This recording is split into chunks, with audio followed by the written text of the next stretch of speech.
Welcome to the podcast. We Do Recover with Jared Miller, your host. And I'm Dr. Terry Sellers, your co-host. This is a podcast about recovery from addiction. We want to talk about what successful recovery can look like. Brought to you by Steps Recovery Center, Rise Up Subs, and the St. George Hilton Garden Inn. All right, welcome everyone to We Do Recover with Jared Miller. I am in studio, which I'm not every week, as you know. I'm Dr. Terry Sellers, and I am board certified in addiction medicine. Woo! Wow, that was a cool thing, huh? And you are? Jared Miller.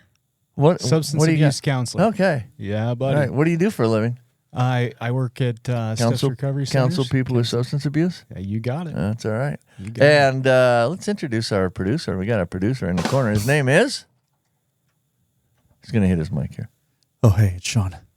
Sean. What's up, Sean? Not much, man. Sean, I plan on using you a little bit this podcast, partly because this is a topic that has a lot of public interest, and I think that Jared and I might come at this from a working in a treatment industry sort of thing, and we would prefer if we had a different point of view. Maybe you can chime in a little bit. So normie. we want some normies. We want some normie opinion. Don't do drugs. All right, podcast over. That was good. Well, that's not the opinion of some of the folks, but Now let's get to some big news. whoa. Can I introduce the topic? You may. All right. So You we're can introduce it. The title of today's episode is Oregon Rethinks Decriminalization. If you've listened to past episodes, episode 51 that we did 2 years ago, we touched on some of this stuff. I'll give it back to Doc. Okay, so I have just a tiny problem with that title, and I'll tell you why. Okay, let's get it. Because I want to talk about multiple things. Oregon is one of them, but Portugal for sure is another one. And I want to talk about these for a specific reason that I'll get into. But before we get to the topic, We're going to touch on Oregon, right? Well, they're Oregon's like the sample important. size. They're Oregon the is sample us, size. right? Yeah. I mean, Oregon's the United States of America. And they're the only one doing what they're doing. Right. They were emulating Portugal, though. That's why they're doing what they're doing. Anyway, but before we get to that, we have a beautiful podcast that is sponsored by, well, I don't know if the podcast is beautiful, but we have beautiful sponsors that sponsor our podcast, and I think we should mention them as we speak. Thanks, Doc. Episode 143 is brought to us by Steps Recovery Centers. Steps Recovery Centers is an adult substance abuse and mental health treatment provider. Steps Recovery Center provides all levels of care. They have a medical detox facility, multiple residential treatment centers, and outpatient treatment services reaching from the top of Utah to the bottom. Recovery starts with you, and at Steps Recovery Centers, there is always hope. Here's what you need to do to get a hold of them. Give them a call at 801-800-8142 or visit their website at stepsrc.com to get connected or learn more. We appreciate them sponsoring this podcast. Yeah, we do. It's also sponsored by Rise Up Subs. Give us a little info on Rise Up Subs. Rise Up Subs is a nootropic line aimed at optimizing brain function and supporting mental health. They have two powerful blends. Mindful Mood helps decrease anxiety and enhances mood, while Mind Shift helps increase focus and optimize brain function. If you're interested in nootropics, check them out at riseupsubs.com. That's RISEUPS.com. At checkout, punch in promo code podcast20 in all caps to save yourself 20% off your entire purchase. We appreciate them sponsoring this podcast. What's the name of it again? Rise Up Supplements. He's having fun over there today with those. He got some interesting things going on. We got some sound effects. It's almost like we're a podcast or something. Almost like we're a professional Weird. podcast. All right. Well, let's kick it off. We have a lot of stuff we want to talk about today, and so I don't want to spend a ton of time, but I do want to do our normal new and goods. What's new and good in the world of Jared Miller? New and good. Today, I sat down, I laid down for 4 hours and got a tattoo that I've been wanting for years. Yeah, so cool. That's new and good. That's cool. Good. Little tattoo therapy today. Yeah, good. Yeah. You know the thing I learned about tattoos? You want something that looks cool. Okay. You got to go through the pain to get it. Okay. It wasn't like, it's never fun. And people that say like, "Oh, my tattoo didn't hurt at all." Well, where did you get it? Yeah, right. Because my shin bone Right. and my Achilles heel had one heck of a time this. Okay, so yes, we all know some areas that are more sensitive than others. Gotta earn it. And the heel would be a very sensitive area, right? And The perineum. the perineum would be. Remind me of a joke that I once heard that I won't tell here. That's what she said. Once knew a girl named Perineum. Yep. No, it's not that. Yeah, that's it. Let's don't lose ourselves in this new and good. No. But front of the thigh seems like a place that wouldn't hurt very much, right? The outside of the forearm doesn't seem like a place that would hurt that much. I've gotten that one and it didn't hurt. Yeah, Like at all. yeah. But heel, feet, I'm telling you, by ouch, my Achilles front tendon of the shin, out. and the shin. Yep. Oh, buddy. Yeah, I think those things would be painful. Yeah. All right, cool. Want to know what my new and good is? Yeah. What's your new and good, Doc? What you got going on? I don't have anything. No, I'm kidding. I'm sure you Well, got I got one. a couple of things that I wanted to Your talk about. outfits are always new but and good, dude. My Look at you. outfits are old and Rocking lazy. your Masters. Thanks. I got stuff. I got a Masters hat Golf. on. I got a shirt that's supposed to What depict brand the is that? Masters, but it's Pins and Aces is the Pins name and of the Aces. brand. It's good looking, man. Yeah, they have some cool shirts. I like them. Yeah. One of my new and goods that I really wanted to mention briefly is I used to do a thing called I used to do private detox for high-end clients, and we've done a number of people that were really high-end. And what we do is we provide detox services, but we do it in a pretty luxurious setting, and it's not for everybody. You make it private. You make it bougie. It's very private, but it's also very bougie, right? And so most people don't want to do that and can't afford that, but some people do. And frankly, there are a few people that will not come to do detox in a normal hospital setting, right? Sure. They want their anonymity, or they, or they're just too pampered in life, whatever. Yeah. We're aiming at that crowd a little bit, and we were aiming at that crowd. Well, I'm reviving that business, and so I've been working on that a little bit, and that's fun. We got cards and working Very on our nice. website, and it's a little fun. I like Those it. are typically the same clientele that end up in, like, I have private clients that I see through an agency, right? And it's because they want that anonymity. Right, Yeah. right. That's they yeah. Out- Because You're sometimes supposed to have anonymity even in a treatment center, but they're not even comfortable with that setting. well, because their anonymity is sometimes broken by paparazzi, for example. Right. Like, it's not just that Joe Schmo in the corner would find out that but it's more like the nation might find out that they're in treatment. And Yeah. not everybody wants people to know when they're in treatment. So you got that cooking again. yeah, we're cooking that up a little If bit. you guys need a private detox, contact my guy Terry Sellers over here. Yeah, that's right. Yeah. Is that like a cleanse?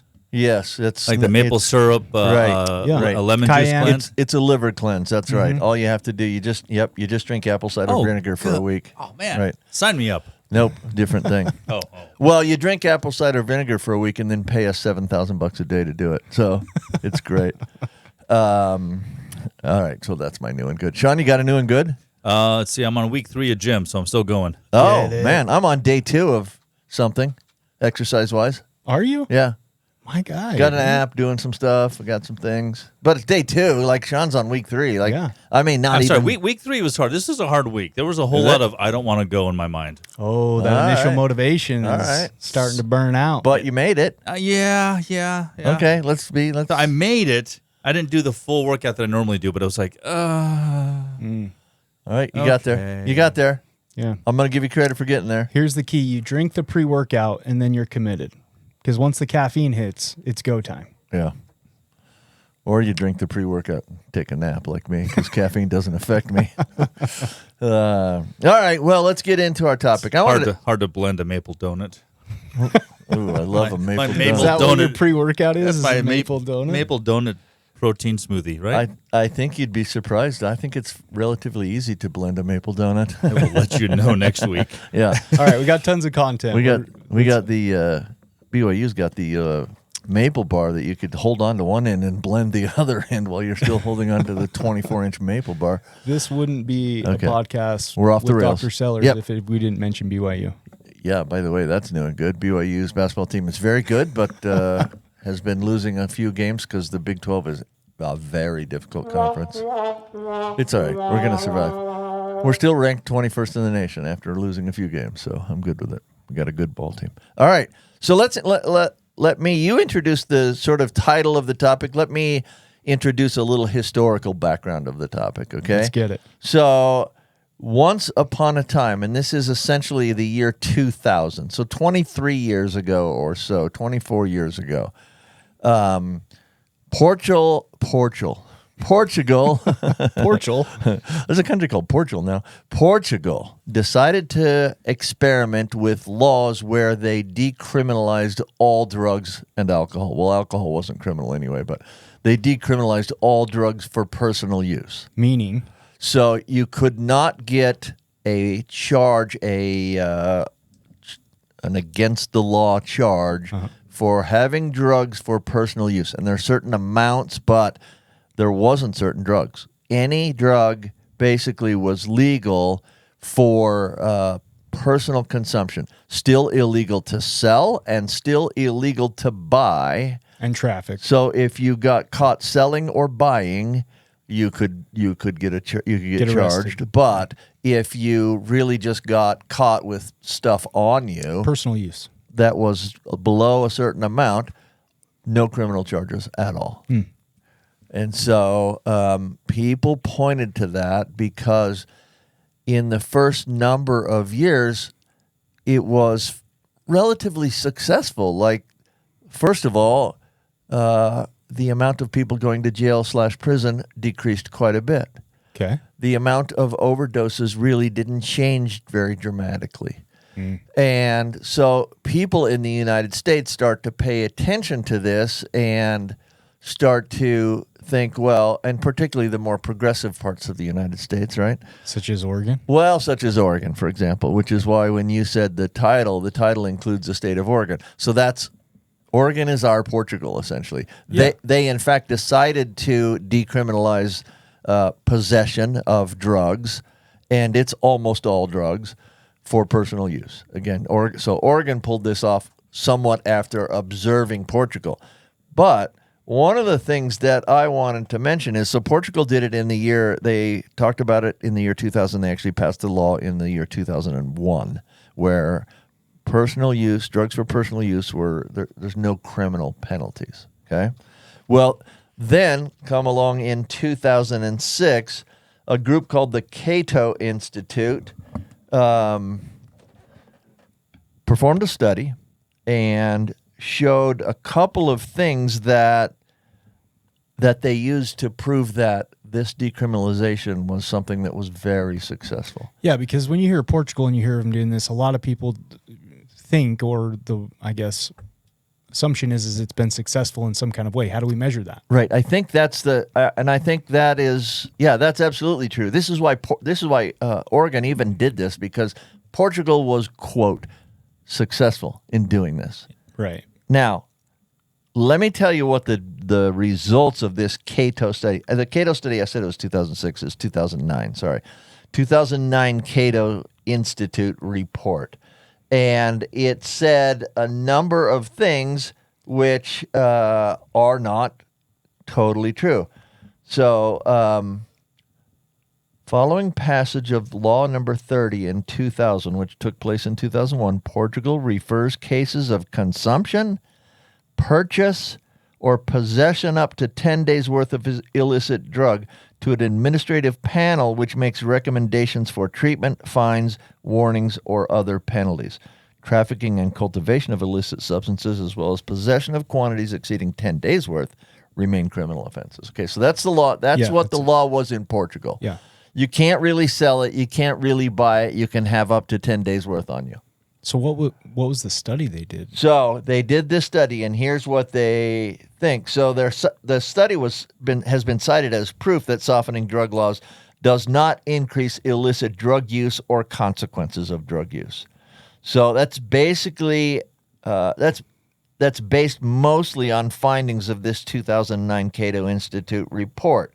But let me tell you some of the things that the Cato Institute report was deficient in. So they're basically saying that it didn't make a difference. They're saying it didn't make a difference in bad outcomes.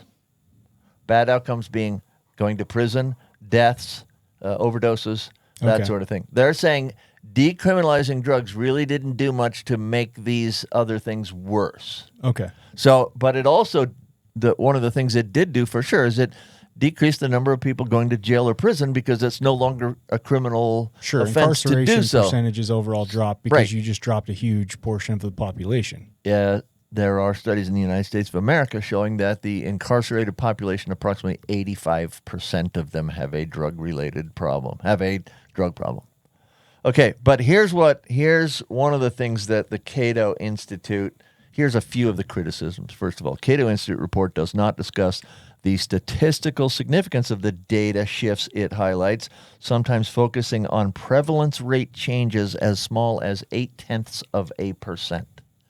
So they're saying if overdose deaths went down 0.8%, that means they decreased. Well, statistically, those things aren't always true, right? Statistically, and there is this thing called statistical significance. And I know that some of the folks listening aren't going to really care much about statistical significance, but it is not proper in a medical scientific study to say something happened if it's not statistically significant. So a drop Which in 0.8 wouldn't be statistically drop of significant. 0.8% is rarely going to be Okay. reach statistical significance. Now, I don't want to do statistics here. We have way too much to talk about and not enough time. But 0.8% could be statistically significant in a study that had 10 million people in it, right? Sure, that's a lot of people. But in a study with a few thousand in it, there's no way that's ever going to reach statistical significance. Okay, evidence may reflect Law 30/2000's adverse social effects, such as the increase in drug-related deaths in Portugal between 2004 and 2006. Some of that evidence is downplayed or not given equal recognition. So, for example, let me read you a couple of these things that that the study showed, which they highlighted, but a couple of other things that it showed that they didn't highlight. So, as proof of drug legalization success, the report trumpets a decline in the rate of illicit drug use among 15 to 19-year-olds from 2001 to 2007. That's a big deal. Less drug use after they softened the laws and after they decriminalized almost all possession, less drug use from 15 to 19-year-olds. And they That's made a interesting. big deal out of that. Interesting. Yeah. It's a big deal. Well, that's probably why people deemed it as a success. It's a success, right? But they ignore increased rates in 15 to 24-year-olds. Oh, so they left So that out of there. 15 to 19-year-olds dropped, but 15 to 24-year-olds Increased. increased, and an even greater increase in the 20 to 24-year-old population over the same period. So the report emphasizes decreased in lifetime prevalence use rates among basically the 13 to 18, 19-year-old age group, but it ignores the fact that some of the other groups went up. You know what the problem with some of So these studies we're are? successful because this group dropped, but then they don't even say anything about this group that increased. Yeah. The problem with these studies is groups like Kano from Mortal Kombat or whoever these people are that Kato, who's Kato, Sean? Pink Panther's. No, that was Green Hornet. Oh, It was yeah. also the guy Okay. in Nicole Brown Simpson's house. Oh yeah, Kato Kalin, yeah. Yeah, that's a stretch one. Yeah, these that was a good one. organizations have an agenda. that's what typically Nicole when Brown they're- said. That's typically why they leave some stuff out and include some stuff, right? So this Right. Cato or whatever the heck they're The called, Cato Institute. Cato Institute, I'm sure had some type of, motivation to find the statistics that it found, publicate those. You know what I mean? That's the problem with So a lot of these. so studies, if you've ever read medical studies, they basically report all the results. But at the end, they have what they call a conclusion section where they comment on the results, right?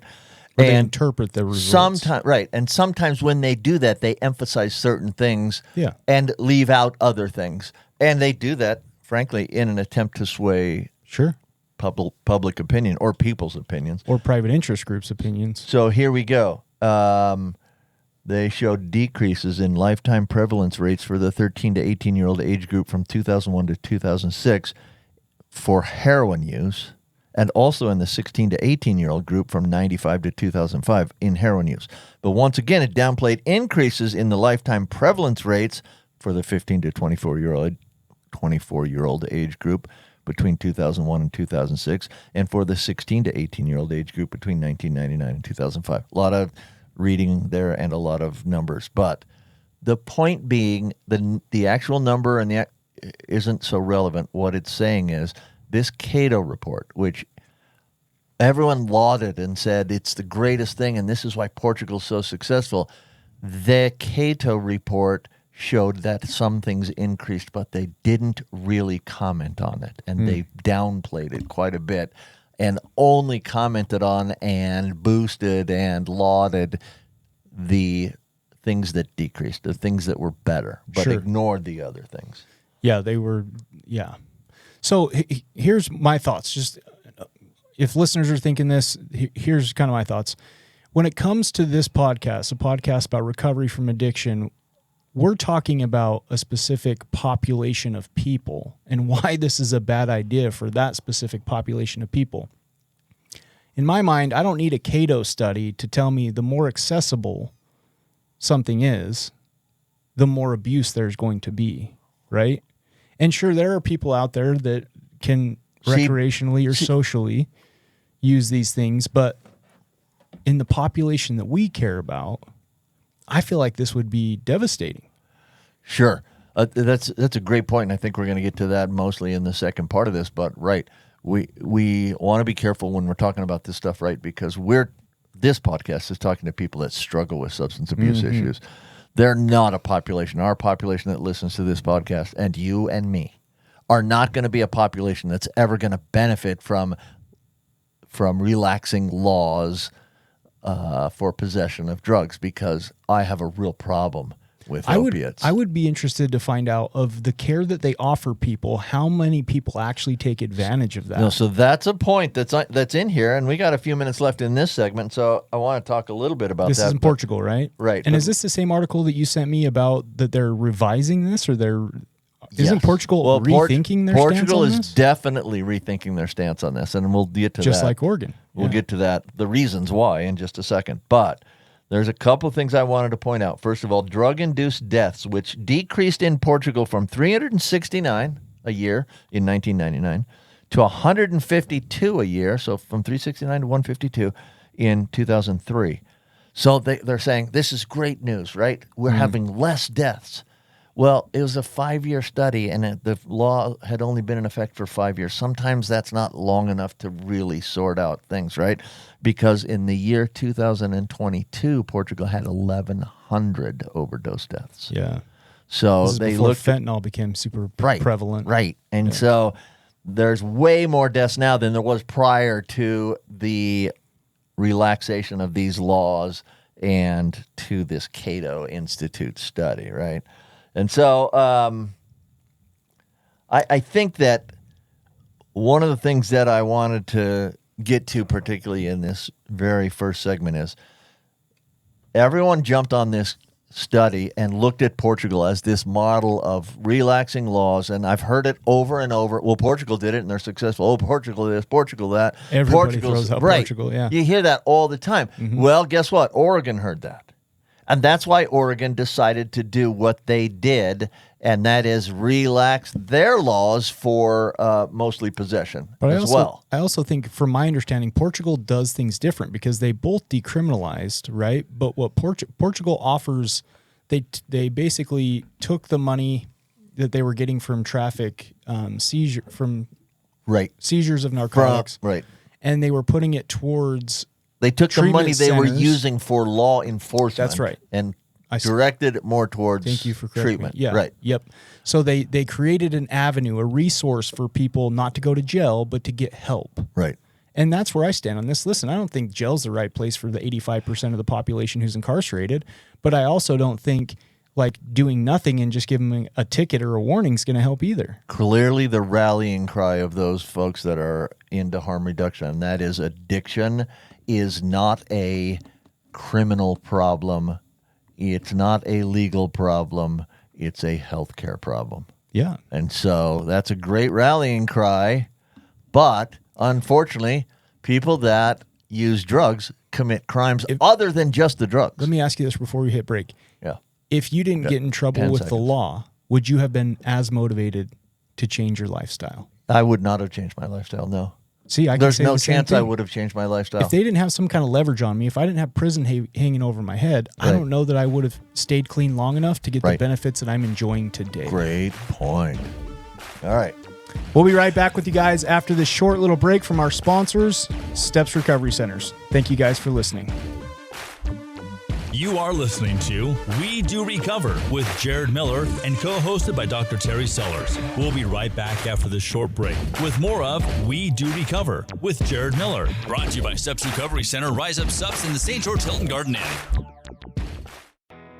If you or your loved one is trapped in the cycle of addiction, there is a way out. At Steps Recovery Center in Utah, we believe in second chances and new beginnings. Our evidence-based treatments, compassionate staff, and supportive community guide you on the path to recovery. It is time to reclaim your life. Take the first step towards freedom, resilience, and a brighter tomorrow. Reach out to Steps Recovery Centers today.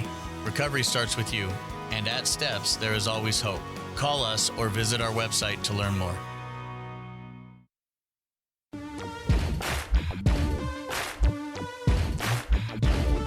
We welcome you back to We Do Recover with Jared Miller, co-hosted by Dr. Terry Sellers. Brought to you by Steps Recovery Center, Rise Up Subs in the St. George Hilton Garden Inn. And now with part 2 of our podcast, Jared Miller and Dr. Terry Sellers. All right, welcome back, everybody. Part 2. I didn't pay attention very closely. What episode is this? 143. 143. Okay. Episode 143, We Do Recover with Jared Miller. And we've been talking a little bit about what's going on in Portugal and heading into Oregon, and we'll get there in just a second. But before we do, part 2 is sponsored by the Hilton Garden Inn. Now, the Hilton Garden Inn, I don't know if you know this, but it's always sunny and bright at the Hilton Garden Inn. And that is true. They have a wonderful group of employees that treat everyone well. Rooms are nice. The rooms are large. I like that about it. And the facilities are very clean. Pool's great. If you happen to be traveling through southern Utah and you need a place to stay, please look those guys up. Hilton Garden Inn, St. George. We appreciate their sponsorship. Yes, we do. All right. Hey, Jared. Jared, Yeah. you put your phone on silent.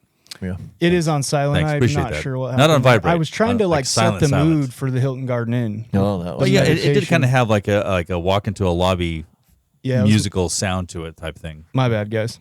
yeah. Yeah, it was my meditation playlist. There you go. All right. Well, let's start with. So we got to. I want to play a little bit of a clip that you pointed out. So, Sean, why don't you just play that right now? Give me a second. It's a little bit of a news report. This is brand new too. Yeah. January 23rd of 2024. Right. This is brand new stuff. Right. Now let's get to some big news today about Oregon's Measure 110 and what Democrats hope to change in the upcoming legislative session. Lawmakers on both sides of the aisle admit 110 is flawed, but they have different opinions on how to fix it. It should come as no surprise that the Democrats' plan does not go nearly as far as Republicans want, especially when it comes to recriminalizing drug use and the strings attached to that reintroduction of that crime. Blair Best has our story. Tuesday at the state capitol. Oh, do you want the whole thing? Or? Yeah. Oh, Oh, No, is that that's it? good. All It's right. like 7 minutes yeah, it's like long. 7 minutes long. All so. right. We can stop with that.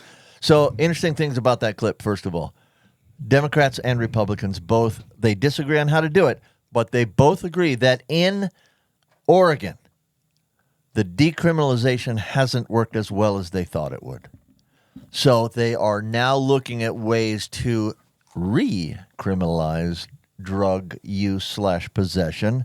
And both, I mean, typically you would think that the left, more progressive side of the argument would be the people that would be against recriminalization, but even the Democrats in Oregon, and trust me, a Democrat in Oregon is different than a Democrat in Utah. The Democrats in Oregon agree that experiment didn't work nearly as well as they thought it was going to, or nearly as well as they thought the Cato Institute study showed in Portugal. Yeah. So both sides. There's a big enough sample size now where they're going overdoses are up, crimes up, pollution's up, graffiti's up, right? Like we're losing order.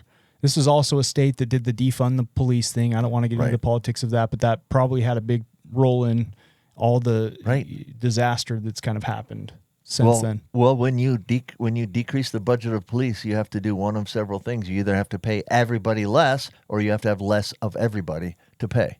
Good point. Right? And so the police get overworked. Now you're going to tell me I have to write a citation for you have to appear before a panel. Like, they're not motivated to do that. Cops are just not motivated to do that because it doesn't change behavior, right? That same guy will be back on the street after he goes in front of the panel in a week or two. Right. The same guy will be still there. You didn't change behavior. If you actually think that writing something, a citation, might improve the neighborhood, might get rid of the encampments and the garbage and then you're more motivated to write that. I want to point out that in Portugal, one of the things that was pointed out in one of these articles is in Portugal, it's illegal to smoke a cigarette within a certain amount of area from that proximity to a school. It's illegal to smoke cigarettes. Those areas are now littered with all of the trash and refuse of the state-funded syringes and needles that everyone's getting, all the paraphernalia, and the citric acid to mix it up with, and the schools are littered with that stuff. You can't smoke a cigarette outside. It's illegal in Portugal to advertise sugary foods and soda pop. Interesting. But it's legal to possess methamphetamine. Interesting. Right? Yeah, I mean, I feel like there's got to be a balance here, and I don't think that people that have substance abuse problems. I do think that it is a mental health problem. I don't know that it's necessarily right. Like there are some crimes that go along with drug use for sure, but the actual use of drugs itself, typically, I would say is a mental health problem. So here's my big thing is, what are we doing? So there's the problem, but what solutions are they offering, right? Because so far what they've just done is given people a ticket. Right. So I know here in the state of Utah, we have like diversion. You hear these diversion centers that are starting to open up. We need to get somebody on here that's from one of those diversion centers to maybe help us understand it a little bit if you know anybody. Well, I got a guest, but I don't know how well it would go. Okay. Well, you know what I mean? Like, so yeah, like the drug use is the problem from a mental health standpoint. How do we if we don't have leverage from a legal standpoint, how do we motivate or interrupt that impulsive urge to continue to use despite negative consequences? Right. So basically what proponents of these types of things are telling us we should do is a lot of these proponents of this kind of stuff are into harm reduction, right? Okay. They love harm reduction. Harm reduction is, okay, we're going to provide free needles because they're clean and people won't get HIV or hepatitis C from a needle. But it helps them use because they don't have to spend money on a clean needle. Now they're getting a free needle, right? So, and I think there might be a place for harm reduction, but I feel like we're still missing a piece of the equation. There's definitely a place for harm reduction. The problem is harm reduction can't be the only Like it can't be the only line of defense against drug use. It can be a small part of the quote unquote war on drugs or whatever you want to call that. It can be a small part of it, but it can't be the large part of it. Yeah. Right? You're trying to put a Band-Aid on a gushing wound. Right. There's not enough support there. There's not enough structure. There's not enough stability to be able to mend it and heal it. Right. Let alone clean it out. And you can make a case, lots of people have, and they still are making this case for possessing small amounts of drugs should be legal. I don't necessarily have a giant problem with that. It's the stuff that comes along with it. Okay? People that are using drugs commit crimes that they wouldn't commit if they weren't using drugs. A lot of your theft, a lot of your, theft for sure, because financially, they're motivated when they're going through withdrawals, right? In other words, if you don't have any money and you're going through withdrawals, especially, some of these heavy ones like heroin, you might seriously consider walking into the mall, grabbing a, T-shirt TV out of the buckle or a pair of jeans and walking out. Yeah. Yeah, that's very common. I was reading in one of the articles that I sent, I was reading where some lady was talking about how there was a guy outside of her gated community, sort of, that was just outside her fence. No pants on, People that aren't high don't do that, right? Yeah. Unless they're homeless and can't afford pants. And that's a possibility too, but I'm telling you, this guy sounds high to me. For sure. People that are high do things when they're high that they wouldn't do when they're not high. You and I did it. Yeah, for sure. I did a lot of stuff when I was either high or seeking drugs that are against what I normally would do in my life. Yeah, that's mind-altering substances, right? When Right. you're under the So influence of you mind-altering. give people mind-altering substances in there's this movement out there that people have. One of the doctors in one of these studies said that people have a right to lifetime drug use. Well, if people could use drugs in the confines of their peaceful home and never have it affect anyone else, I don't know that I have a problem with that. Again, we're talking about two different populations. There's the Right. people that use it recreationally, Right. and then there's the people that are addicted, and it literally ruins their life. The problem And starts to ruin society's life around them. The problem comes is that people that are wildly affected by the drug, they're high, don't stay in the confines of their own home when they're high all the time. Sometimes they get behind the wheel of a car, and sometimes they kill relatives of yours and mine. Yeah. Sometimes they kill themselves. Sometimes they kill you and me. Sometimes they go out into public and steal and rob. And I really don't have much of a problem if you could tell me that everyone that uses drugs is going to do it in their own home and stay there, then I say let's legalize all drugs for in-home use. I could get behind that, right? Okay. I don't know if I really would get behind that, right? Because you and I deal with people that we know that this doesn't just make you high for a minute. Sometimes it ruins people's lives. Yeah. Like mine and yours. And most of our audience, I'm guessing.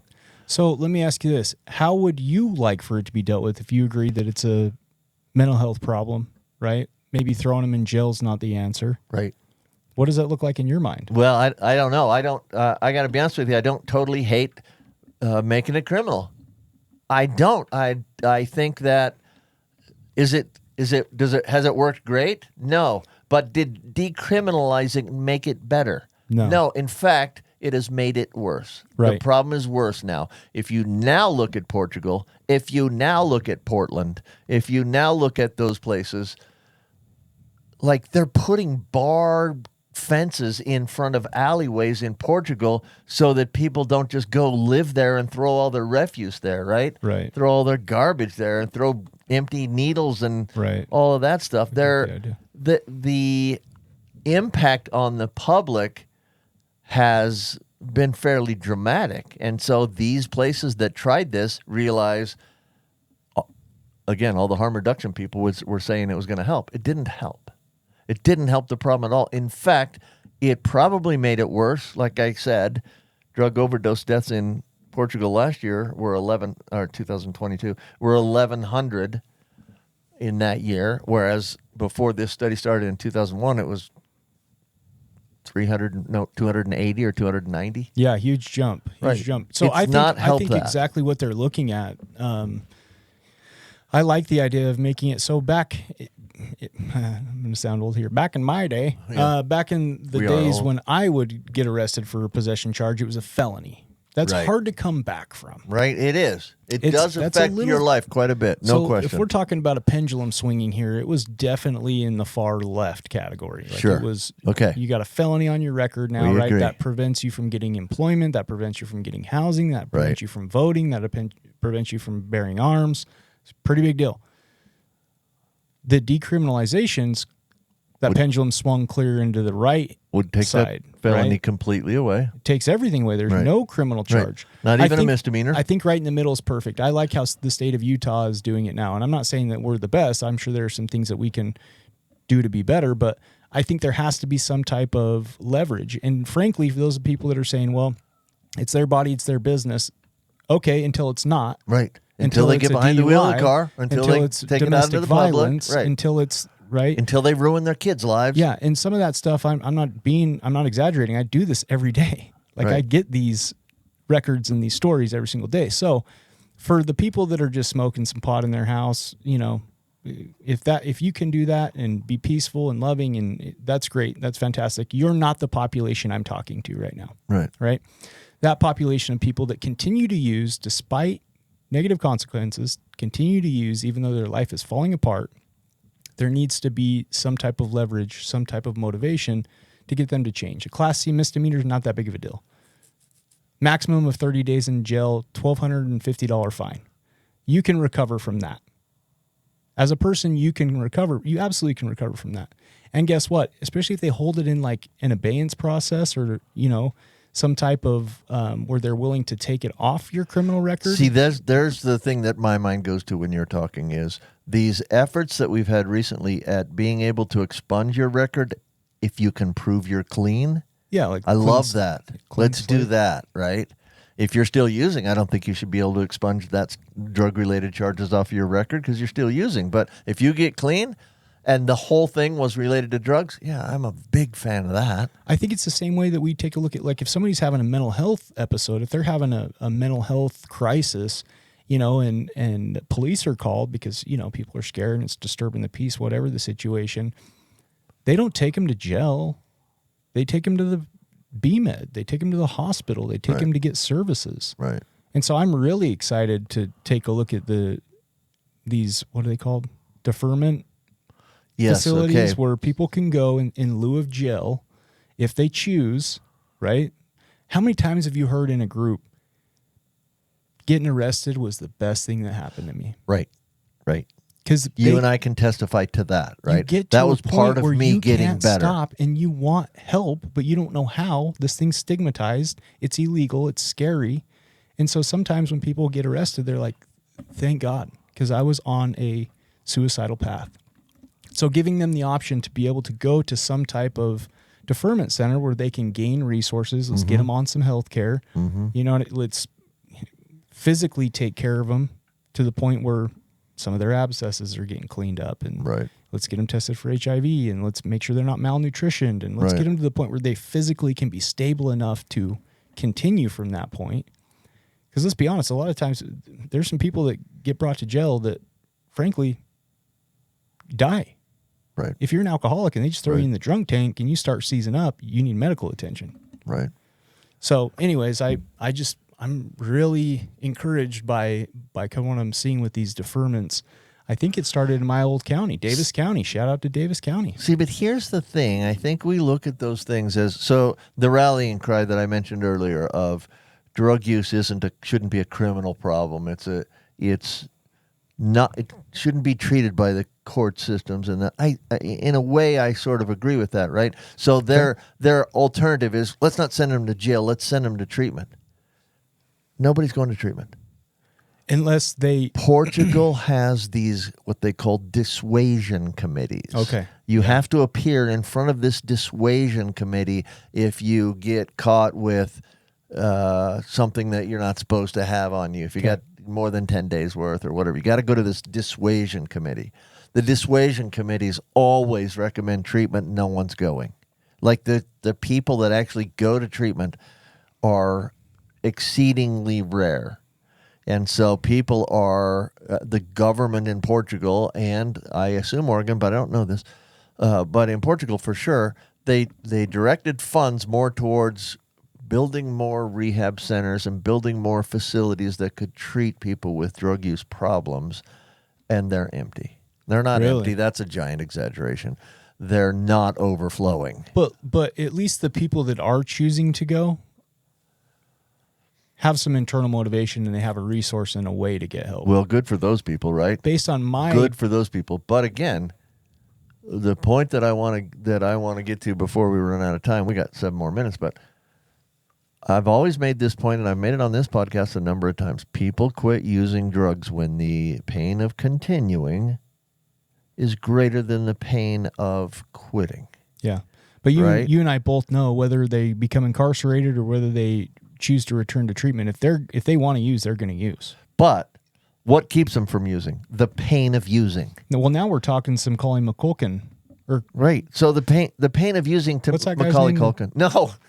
Kevin McCauley. Kevin McCauley. Now we're talking some Kevin McCauley when in Pleasure Unwoven when he talks about with a big enough stick, Right. you can deter them. Right. And yet the disease still lives. Right. But I will say that the point you made earlier, without the threat of losing my license, I wouldn't be clean today. Oh, absolutely. Right? And that's a punishment, which the harm reduction people hate. And it is a punishment, and I get it. I wouldn't be clean today without it. Yeah. And I totally believe that. Like Without I said, the risk of going to jail I'm or not being able to practice medicine, I'd still be using opiates. if you ask me my opinion right now, I'm going to sit in the gray. I don't think that a felony is appropriate. I don't think that nothing except for a ticket or appearing in front of a committee is appropriate either. I think there has to be some type of, action taken for the sake of the individual, because the harm reduction people can say all they want. Well, this is, it's unfair. It's punishing the person. And at the same time, some people need a break. Some people need a period of time where they can get clear-headed. So it's not in their, it's in their best interest is what I'm trying to say. Yeah. For me, I got to a point where I was first ordered to treatment. I was like, screw that, screw this. All I could think about was using. And by the end of it, I had enough clean time and enough clarity to go, this is kind of cool. Yeah. My life isn't, I'm not homeless anymore. Consider this I have a change. roof over my head. I have employment. I have a girl that talks to me. Right. Man, life just got a whole lot better than it was, 12 months ago. Right. I mean, one of the harm reduction, another rallying cry is it's a victimless crime. Well, okay. I don't like It's that. different, right? If you take, no, we don't punish diabetics when their blood sugars get too high. And so they're going to point to that and say, well, we punish drug addicts when their symptoms rear their ugly head too. Well, when their symptoms rear their ugly head, it hurts families. That's what I was just going to say. It hurts society. Portugal looks like a dump now. You can't walk around Portugal without stepping on needles, and you can't go in an alley without, all kinds of... I've never heard a story of a diabetic breaking into a car to get money for insulin. Right. They should, though, 'cause it's Although, so let's be expensive. honest, insulin prices have gone way up. If I was diabetic, I would be. Yeah. But you're right, because the desperation to have normal blood sugars isn't the same as the desperation to avoid your emotions. Well, I think, too, one's more socially acceptable than the other. Right. You know what I mean? Like, a big part of all this stuff, in my opinion, is stigma. People are afraid people think it's a moral defect to admit that they have a substance abuse problem. Right. And again, like if you're a recreational user, you're somebody that can control your use, if you have enough stability and enough love and enough support in your life that you can do mushrooms every 6 months or even cocaine or whatever, like good for you. That's great. I would hate to see what happened if you lost some of that stability and you used recreationally, because from my experience, that's how most people end up getting my services. Right. Well, we know that. We know that there are some of us out there, and the number might be 7% of the population. It might be higher than that. It's not 100%, and it's not 0%. There are some people that actually have the disease of addiction that they can't. Again, if people could use drugs in the confines of their home and never leave it when they're using drugs or high, I could be persuaded to make that legal. But that's not what happens to those of us who get hooked. Well, and everybody has the vulnerability to become an addict, right? We all have a brain. It all releases dopamine. We're all at risk to different degrees. Here's my thought. A speeding ticket is against the law. You break the law when you speed. You just got a speeding ticket on your way down here. Wait. Hold on. Let me finish this thought. What if my wife's listening? Don't tell her that. Jeez, I'm going to be in trouble. Here's the thought. From a society standpoint, by not speeding, what are you doing? By not speeding, what am I doing? I am at a lesser risk of crashing my car, which keeps you safer. Yes, and maybe other people safer as well. Absolutely. So people can look at this discussion and go, criminalizing it makes it, it's a punishment. Well, so speeding. But they both, from a society standpoint and from you as a human being standpoint, it's what's best for you and it's what's best for society. Right. Does that make sense? Sure. So in a way, it's love. Like I get it. Nobody wants to be in trouble with the law, but in a way, it's love. It's, hey, your life is getting off track here to the point where there's these negative consequences. Let's put in some guardrails to help you kind of get back on track. Same thing with a speeding ticket. Slow down, dude. You're putting yourself and other people at risk, right? It's the same concept. Again, I think because you and I deal with the clientele and the people that we deal with, I don't see putting drugs and alcohol into your body as a positive thing hardly ever. Like I don't think it's positive. Now, people are allowed to make negative choices for themselves. Sure. But if it involves any other people, then I'm sort of against that, right? But you're never going to get me saying, oh, yeah, there's no damage done by drinking. It's a poison. No, there's damage. I'm interested to see what Oregon does. Yeah. Yeah. Yeah, they're definitely looking at revising some It's things. funny. I actually showed the Huberman podcast. He does a little, he does an episode on alcohol and how like he debunks this whole like a glass of red wine is helps your like, heart. Like you're drinking poison. Right. Yeah, that's a good point. And he goes into how it affects the brain and all the. It's a cool one if you want to cross. Well, we check out the Huberman podcast. We're down to about 45 seconds left, but we could keep going on this topic for a while. It's an interesting topic to revisit, and I know that there's going to be a lot of people that will disagree with some of the things that I had to say, and with maybe some of the things you had to say. Yeah, that's fine. I may look to get somebody on here. I've got a friend that's a big harm reduction fanatic, and she would probably. I love when people disagree with me because it gives me the ability to take a look at their perspective and their opinion and consider it. So yeah, that's great, man. Sean, take us out. Yep, there you go, right there. The thing, I'll take us out. One of the things that I really appreciate is we did this episode 51 2 years ago. Yeah. Here we are 2 years later, still doing episodes, following up with that original story. Yeah, thanks, Doc. Good. Hey, thanks. Appreciate you listening to We Do Recover with Jared Miller, and we will be back next week. Thank you for joining us today on We Do Recover with Jared Miller. Help us spread our message of hope. Like, comment, and share. If you have any topics or ideas for future shows, please share that on our Facebook page. That Facebook page is We Do Recover with Jared Miller. If you or a loved one needs help, please reach out to us. Again, thank you for listening. Brought to you by Steps Recovery Center, Rise Up Subs, and the St. George Hilton Garden Inn. The views and opinions expressed on this podcast do not reflect those of its sponsors. This has been a production from A Podcast Studio.